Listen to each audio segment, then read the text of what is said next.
picture of a beautiful onion there because their profile is going to have lots of layers. We decided to focus on the learning style just because we talked about needing time to really build that relationship to find their strengths and know their interests. So we kind of focused on learning profiles. So we talked about possibly giving them a question or a problem to solve from different subject areas, whether it, you know, focusing on math or problem solving, then focusing on reading or comprehension. But give them the different options of ways to respond, whether it be drawing a picture, doing it with Legos, verbally telling you, or just writing or typing it.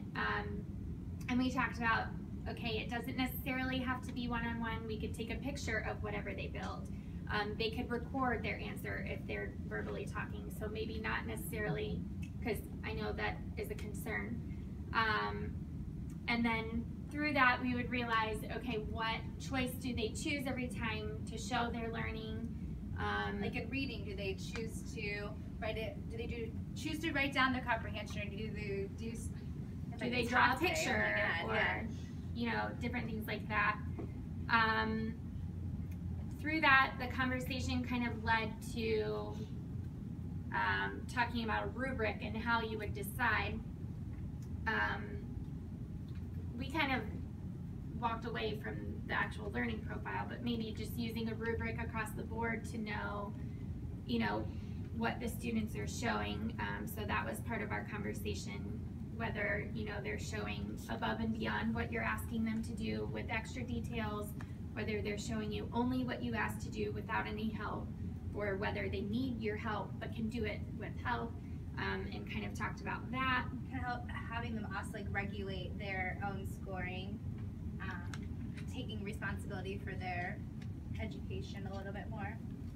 And then we also talked about incorporating a reflection, you know, telling us what did you struggle with, what was hard, why do you think it was hard, what did you not understand, what do you understand? Obviously not all those questions, just picking and choosing some.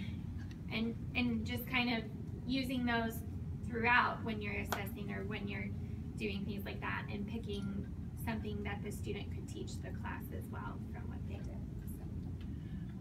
So thank you very much for that. This is a huge teachable moment, and I want to make sure it didn't get by you.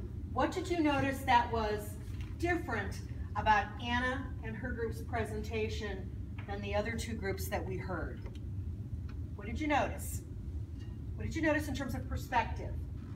Academic perspective versus like a personal, intrinsic perspective. It was like an academic focus. Okay, so instead of it being a tool for the learner, it was more of a plan or a tool for the instructor, the teachers, by which to build this out with their kids, right? They have a different context because of being the intervention specialist, and it's not like I've got my third grade kids, right? They share all of your children. Okay, so but here's the point, Mary.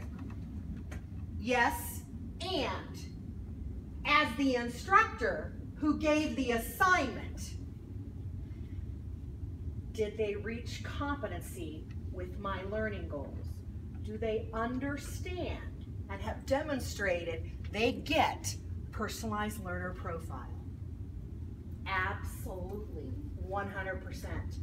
Kids in classrooms can demonstrate learning that ends up looking nothing like what I thought in my head they would create. And it can still be demonstration or evidence of mastery. I couldn't have paid you to do that better. Bravo. And to your point, it's all about the kids, but that different perspective.